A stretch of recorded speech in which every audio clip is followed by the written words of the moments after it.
Bismillahirrahmanirrahim. Assalamualaikum warahmatullahi wabarakatuh. Alhamdulillah, nahmaduhu wa nasta'inuhu wa nastaghfiruh wa na'udzu billahi min shururi anfusina wa min sayyiati a'malina. Man yahdihillahu fala mudilla lahu wa man yudlil fala hadiya lahu. Asyhadu an la ilaha illallah wahdahu la syarika lahu wa asyhadu anna Muhammadan abduhu wa rasuluh sallallahu alaihi wa ala alihi wa sahbihi wa sallam wa barak. Amma ba'du, fa inna asdaqal hadisi kalamullah wa khairul huda huda Muhammadin sallallahu alaihi wa alihi wa sallam wa syarrul umuri muhdatsatuha wa kullu muhdatsatin bid'ah wa kullu bid'atin dhalalah wa kullu dhalalatin finnar.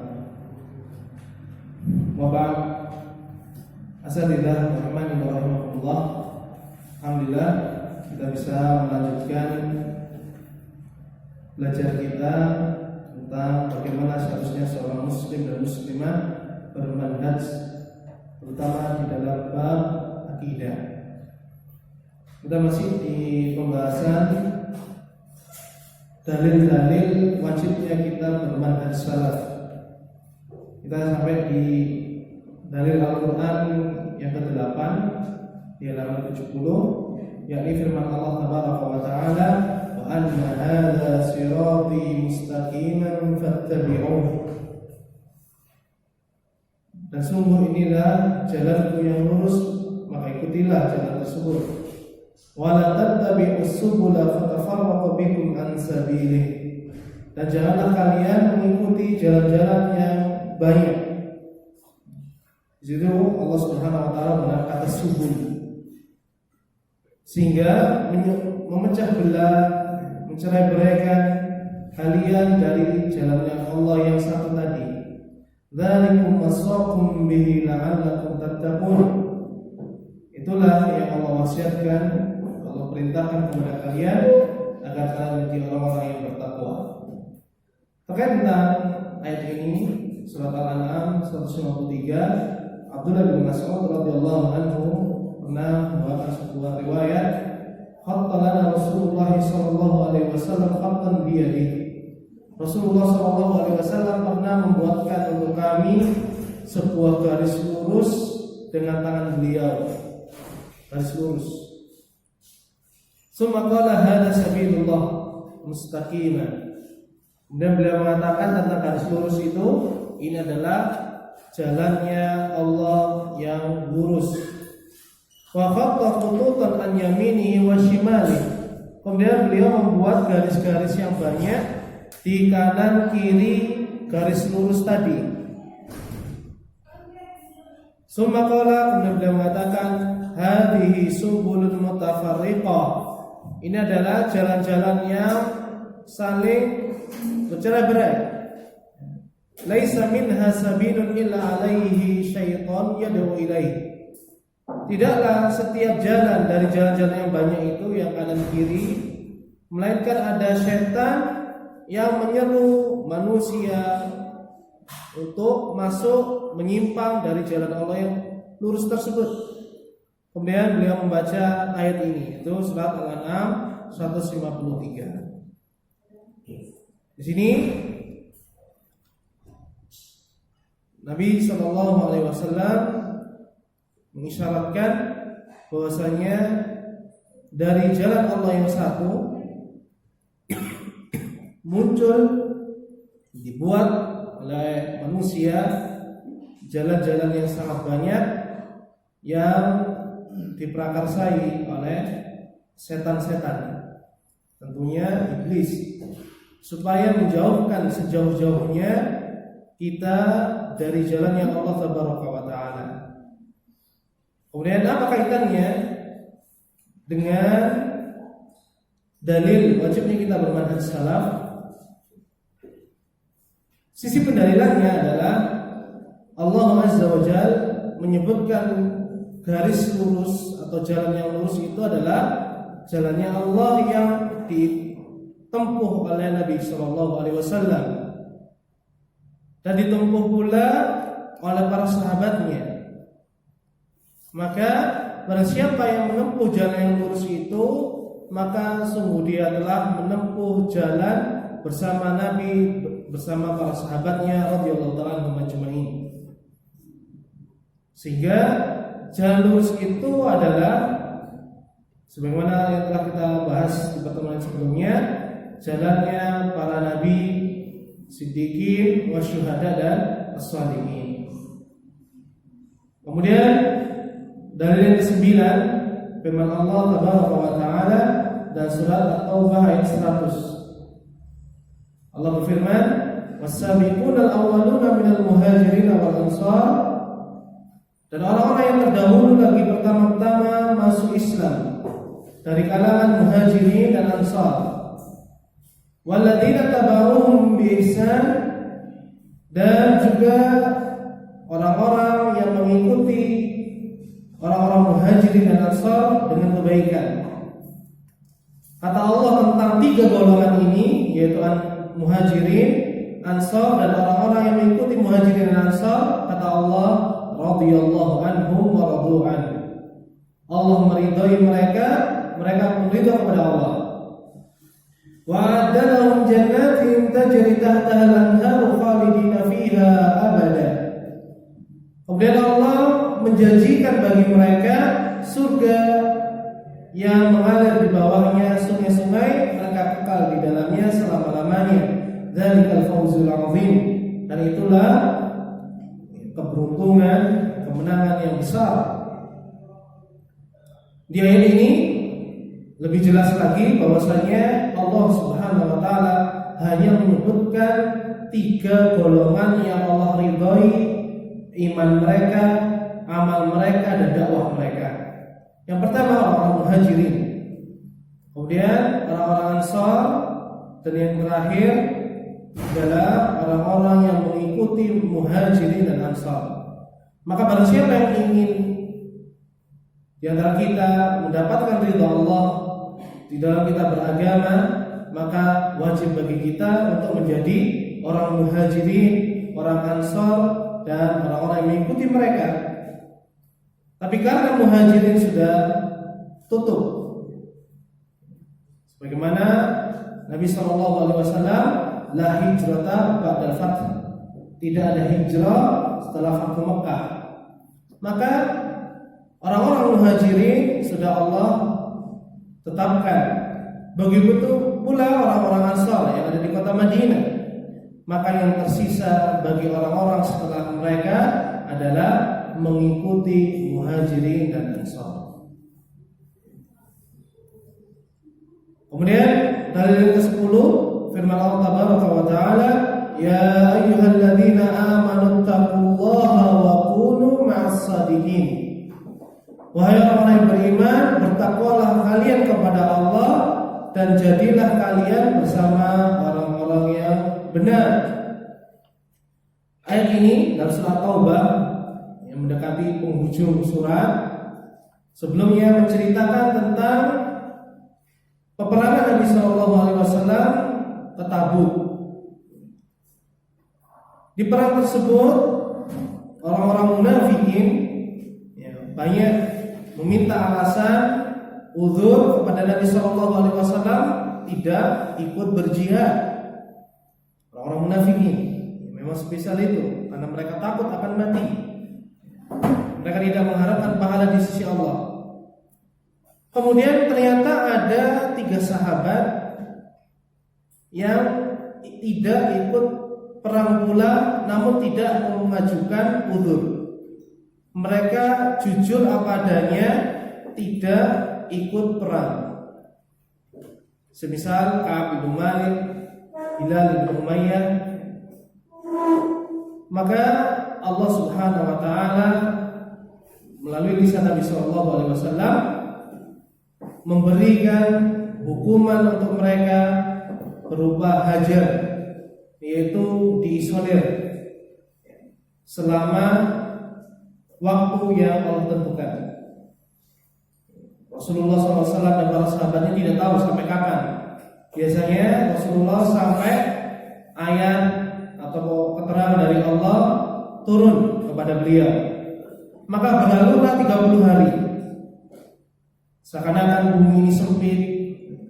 3 orang sahabat ini, orang-orang sudah mulai membicarakan mereka, kenapa tidak mencari alasan saja seperti orang-orang munafikin. Kemudian sebagian lagi, Ka'ab bin Malik disurati oleh seorang raja dari Ghassan agar murtad dari agama Islam dan disediakan harta yang sangat banyak. Tapi Ka'ab bin Malik tetap bersabar dengan hukuman Allah hingga berlalu 40 hari. Di hari yang 40 mereka semakin sempit. Ka'ab bin Malik masih tetap ke masjid, hanya saja tidak ada sapaan. Salamnya pun tidak dijawab. Istrinya pun diperintahkan oleh Rasulullah SAW untuk menjauhinya. Sehingga dunia ini semakin sempit, sangat menyesakkan.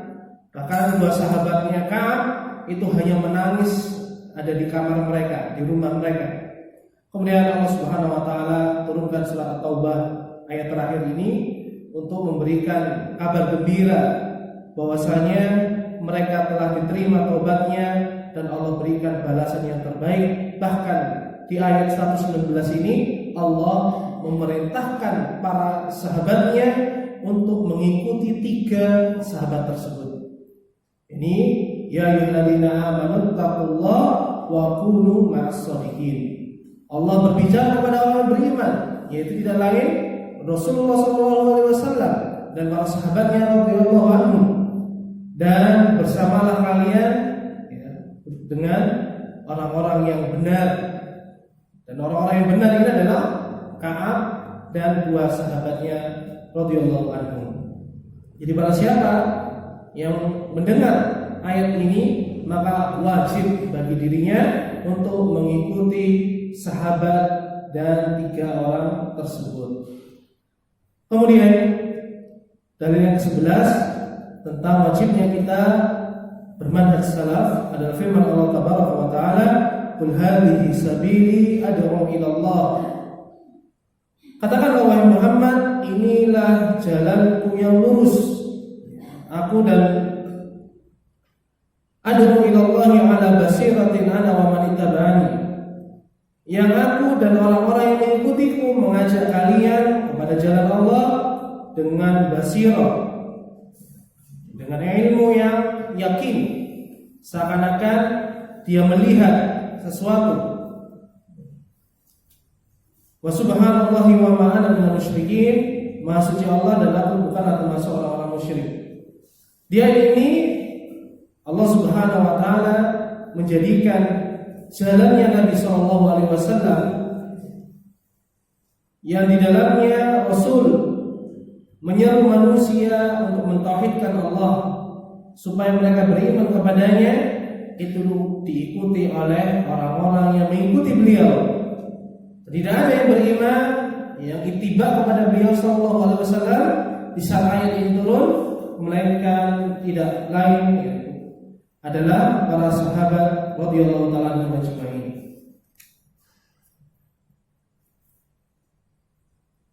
Fawaid dari ayat yang mulia ini bahwasanya barang siapa yang mengikuti Rasul sallallahu alaihi wasallam dan mengikuti para sahabat radhiyallahu taala anhum di dalam berdakwah, maka wajib bagi dia untuk berilmu. Tidak boleh bagi seorang pun berbicara, berdakwah tanpa ilmu, karena agama ini adalah agama ilmu, sebagaimana yang diucapkan oleh Ibnu Sirin, inna hadzal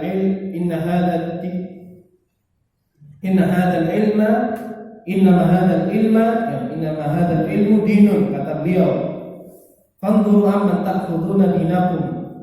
Bahwasanya ilmu ini adalah agama Islam itu sendiri, maka hendaknya kalian memperhatikan dari mana kalian mengambil agama kalian. Kemudian yang kedua, wajib bagi seorang yang berdakwah agar mengikuti metode manhaj dakwah Nabi SAW dan para sahabatnya. Tidak boleh bagi seorang membuat metode sendiri. Karena dakwah termasuk ibadah, dan kaidah yang telah kita pelajari, yang kita fahami bahwasanya hukum asal ibadah ada al-mana', yaitu terlarang, al-hadar, sampai ada dalil yang menjelaskan akan kebolehannya. Kemudian dalil yang ke-12,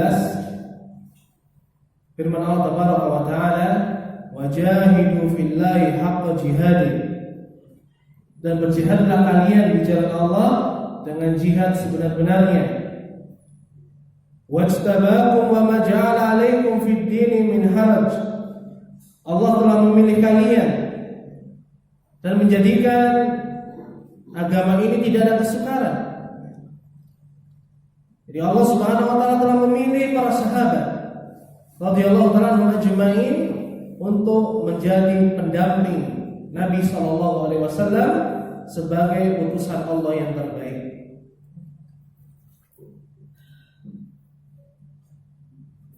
Millat abikum Ibrahim, dan ikutilah agama nenek moyangmu yaitu Ibrahim. Huwa sammakumul muslimin min qablu wa fi hadha liyakuna ar-rasulu syahida 'alaikum wa takunu syuhada'a 'alan nas. Allah telah menamakan kamu sebagai orang-orang muslim sejak dahulu. Ini juga dalil bahwasanya setiap orang yang beribadah hanya kepada Allah, meninggalkan kesyirikan, itu adalah disebut sebagai seorang muslim. Dan agama para nabi dan rasul alaihi wassalatu wassalam semuanya adalah Islam, yakni beribadah hanya kepada Allah. Hanya saja syariat yang mereka bawa berbeda-beda. Kemudian Allah jadikan para sahabat sebagai saksi untuk kaum atau umat yang datang setelah mereka. Dan Allah jadikan Nabi SAW saksi bagi para sahabat radhiyallahu ta'ala anhum ajma'in. Ini secara jelas bahwasanya hujjah mengikuti manhaj salaf itu adalah wajib. Kemudian yang ke-13, firman Allah Subhanahu wa taala, walladzina yaquluna rabbana hab lana min azwajina wa dhurriyyatina qurrata a'yun waj'alna lil muttaqina imama.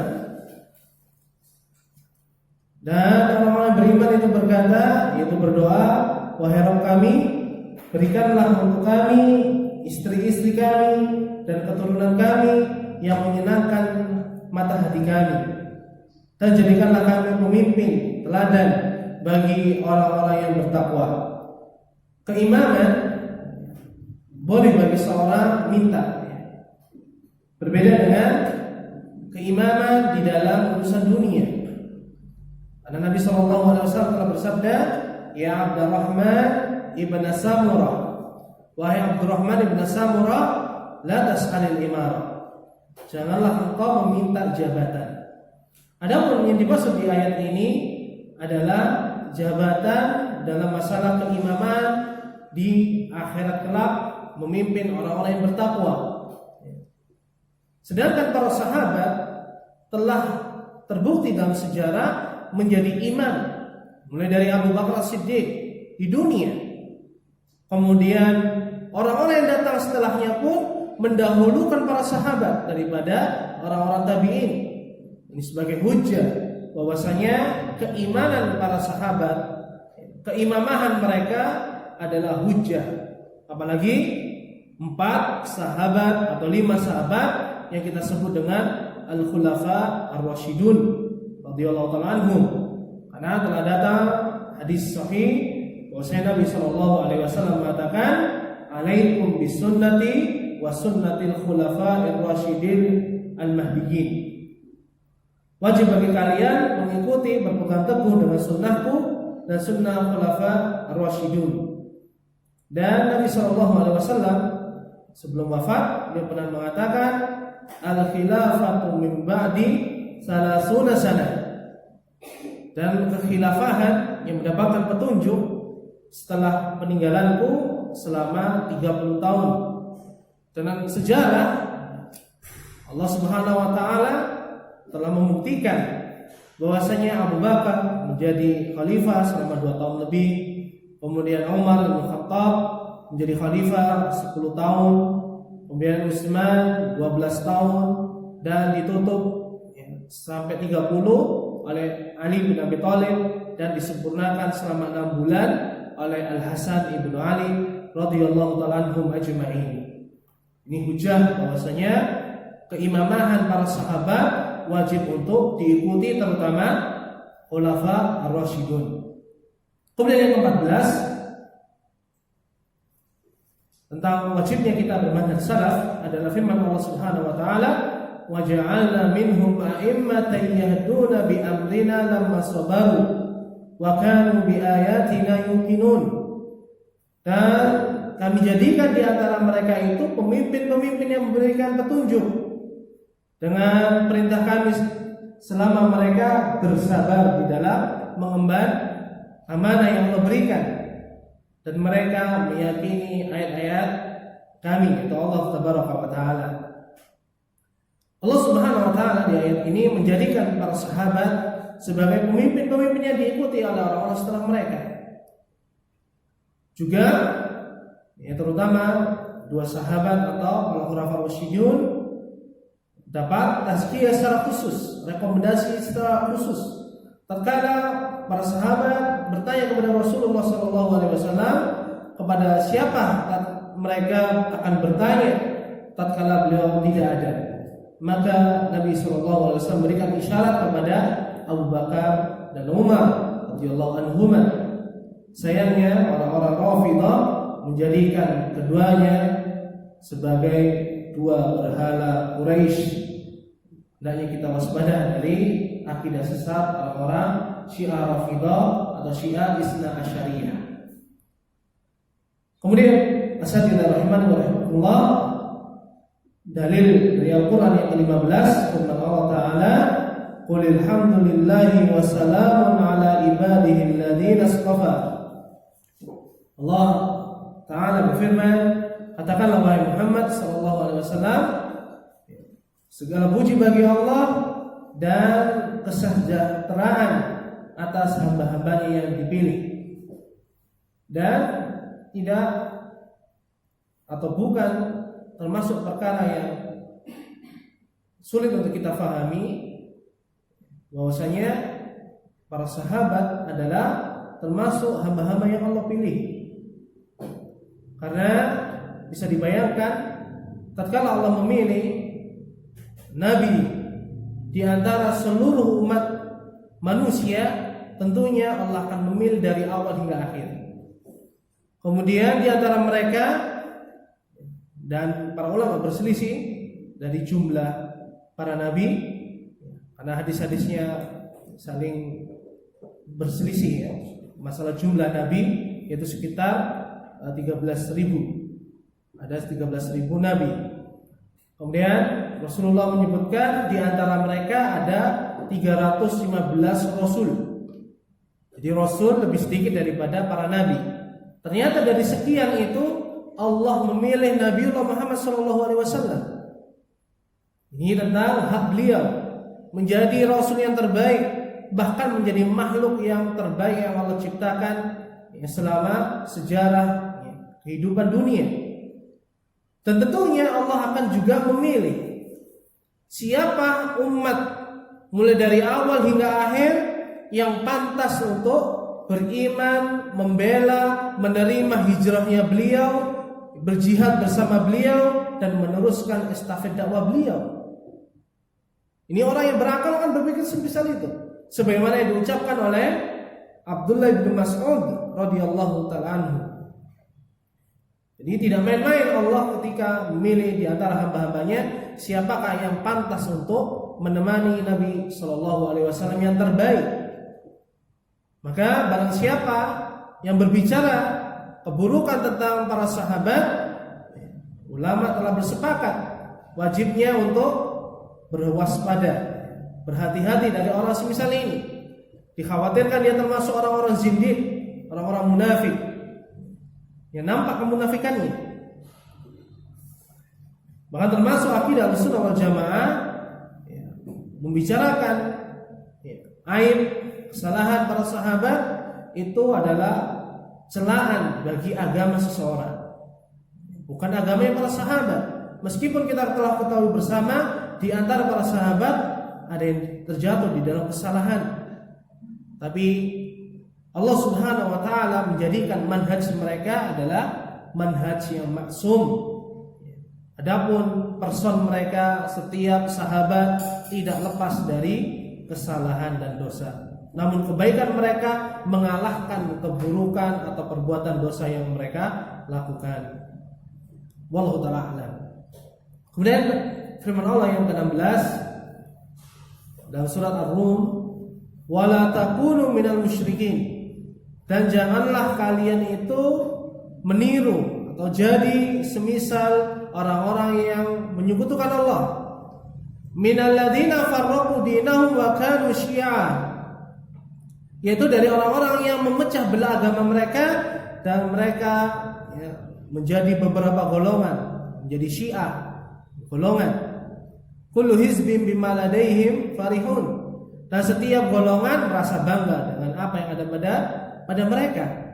Dan inilah sunnatullah. Rasulullah SAW telah mengabarkan kepada kita, umat orang-orang Yahudi, orang-orang Nasrani telah berpecah belah menjadi 71 sampai 72 golongan. Kemudian beliau juga bersumpah bahwasanya umat ini akan berpecah belah menjadi 73 golongan. Kemudian Rasulullah mentazkiyah bahwasanya ada satu golongan yang selamat, dan telah kita bahas tafsir yang dari kata al-jamaah, yaitu ma'ana alaihi wa ashabi. Maka Allah Subhanahu wa taala dengan ayat ini telah mencela, telah melarang kita untuk mengikuti 72 golongan yang memecah belah kaum muslimin. Dan kita ketahui bersama bahwasanya 72 golongan tersebut mereka merasa paling benar. Mereka berbangga dengan kelompok mereka, bangga dengan Syiah, dengan Khawarij. Meskipun sekarang tidak ada yang mau, mereka menamakan diri mereka Khawarij, namun pemahaman tetaplah ada, tidak akan pernah mati. Begitu pula Murji'ah, Mu'tazilah, Asy'ariyah dan seterusnya. Maka di ayat ini kita diperintahkan oleh Allah untuk mengikuti jamaah golongan Rasul SAW dan para sahabatnya radhiyallahu ta'ala anhum ajma'in, dan melarang kita berpecah belah sebagaimana orang-orang terdahulu dan 72 golongan dari kalangan umat ini. Kemudian yang ke-17 yang terakhir kita dapat pelajari insyaallah, firman Allah Ta'ala, wattabi' sabila man anaba ilaih, dan ikutilah jalan orang yang kembali kepadaku. Para ulama menjelaskan siapakah orang-orang yang kembali kepada jalannya Allah. Orang yang paling utama yang disebutkan oleh Allah tidak lain tidak bukan adalah para sahabat radhiyallahu ta'ala anhum ajma'in. Mereka benar-benar merealisasikan firman Allah Ta'ala, fa in tanaza'tum fi syai'in farudduhu ila Allahi war Rasul. Apabila terjadi perselisihan di antara kalian, maka kembalikanlah perselisihan tersebut kepada Allah, kepada Al-Qur'an dan kepada Rasul, yaitu kepada hadis beliau atau sunnah beliau sallallahu alaihi wasallam. Dan telah kita ketahui bersama, perselisihan yang terjadi di antara para sahabat rata-rata kebanyakan dari sebab perbedaan ijtihad, atau ada yang menunggangi, semisal perang Jamal antara Aisyah ummul mukminin radhiyallahu anha dengan Amirul Mukminin Ali bin Abi Thalib. Begitu pula apa yang terjadi antara Muawiyah bin Abi Sufyan radhiyallahu anhu dengan Ali bin Abi Thalib Amirul Mukminin radhiyallahu anhu. Semuanya karena permasalahan ijtihad. Sedangkan Nabi SAW telah mengabarkan, idza ijtahadal hakim fa akhta, apabila seorang hakim berijtihad kemudian dia salah, falahu ajrun wahid, maka baginya satu pahala, yaitu pahala ijtihad. Kemudian apabila dia benar, falahu ajran, maka baginya 2 pahala, yaitu pahala ijtihad dan pahala yang kedua adalah pahala menetapi kebenaran.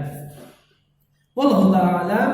Ini yang dapat kami sampaikan, dan masih banyak dalil-dalil yang disampaikan oleh Ustaz Yazid bin Abdul Qadir Jawas hafizahullah taala tentang wajibnya kita bermanhaj salaf. Wassallallahu wasallam ala nabiyina Muhammad walhamdulillahi rabbil alamin. Subhanakallahumma bihamdika asyhadu an la ilaha illa anta astaghfiruka wa atubu ilaik. Wassalamualaikum warahmatullahi wabarakatuh.